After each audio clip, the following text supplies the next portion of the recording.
Ang nasa harapan natin ngayon ay ang bagong Honda Beat version 3 at ito ang limited edition. Ito ay para sa paggunita ng ika-50th anniversary ng Honda Philippines. Bago ang lahat, nandito tayo sa Honda Centro Oriental, Pulangi, Albay, at sa video na ito pag-uusapan natin kung sulit bang bilhin itong bagong Honda Beat na ito. Pag-uusapan natin ang kanyang presyo, installment price ito, at may promotion din sila ngayon para sa installment basis. Lahat ng yan ay malalaman nyo sa video na ito.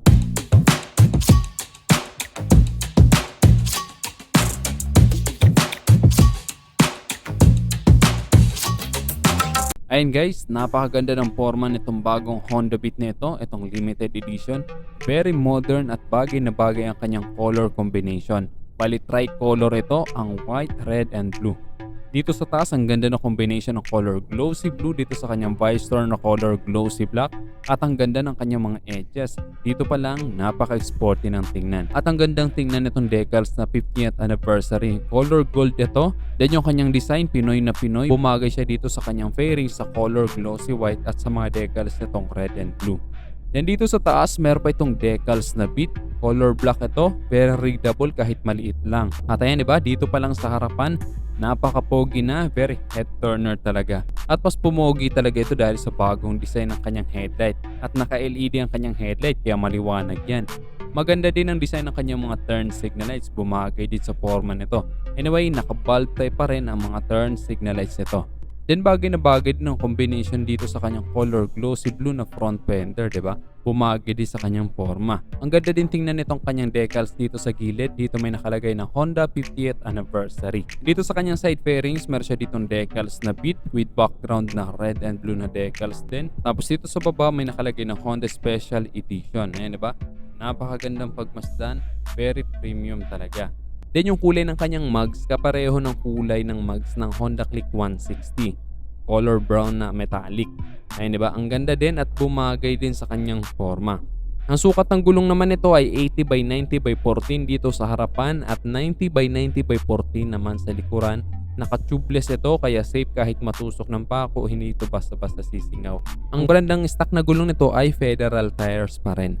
Sa suspension naman, telescopic fork dito sa harapan at naka-single shock sa likuran.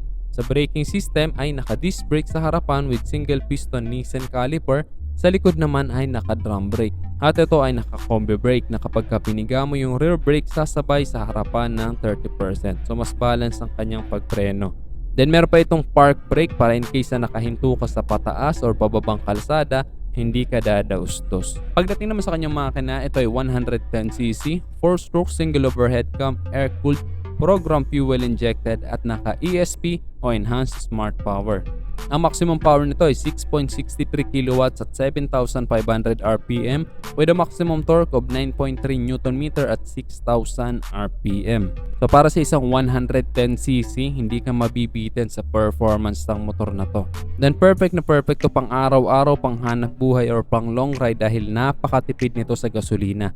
Kumukonsumo ito ng 58.2 km per liter. Kaya perfect na perfect talaga at lalo na't napakamahal ng gasolina ngayon. Then mas pinalakihan na rin ang kanyang fuel capacity. 4.2 liters na dati ay 4 liters lang. At isa sa safety features nito, meron itong side stand switch na kapag nakababa ang kanyang side stand, hindi aandar ang kanyang makina. Perfect na perfect to sa mga makakalimutin. Then mataas din ang kanyang ground clearance, 147mm. Kaya kahit madaan ka sa matataas na humps, hindi ito basta-basta sasayad. Mababa lang din ang seat height ng motor na to, 742mm lang. Kaya perfect na perfect talaga to sa mga short rider, lalong-lalo na sa mga beginner dahil madali mong matutukod ang paa mo sa ground. At napakagaan lang din ang timbang nito, 90 kilos lang, kaya hindi ka mahihirapang imaniobra ang motor na to. Then sa kanyang dashboard, combination pa rin ito ng analog and digital display. Very user-friendly, madaling maintindihan ang kanyang mga indicator kaya hindi ka malilito. Then ayan, meron na itong shutter lock, kaya safe na safe itong ipark sa labas dahil hindi ito basta-basta masusundot. So meron kang peace of mind.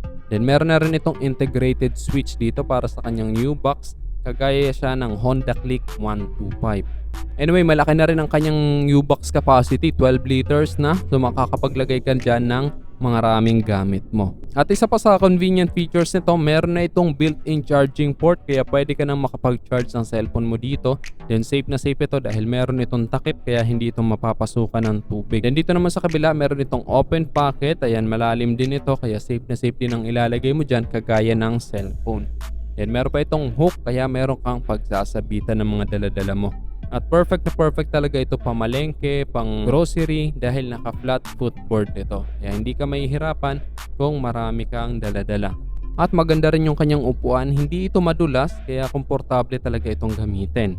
Then yung kanyang grab bar, ayun, maganda din yung design ng kanyang grab bar.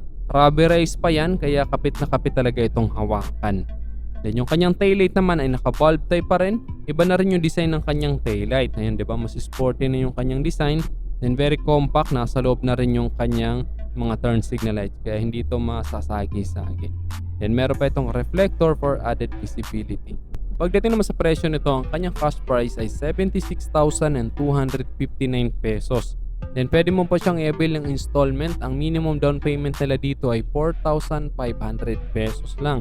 At ang magiging monthly installment mo sa 36 months or 3 years ay 3,615 pesos. At meron silang promotion ngayon para sa installment. Ang magiging rebate mo ay 500 pesos sa first 6 months kapag hindi ka na-delay or advance ka magbayad.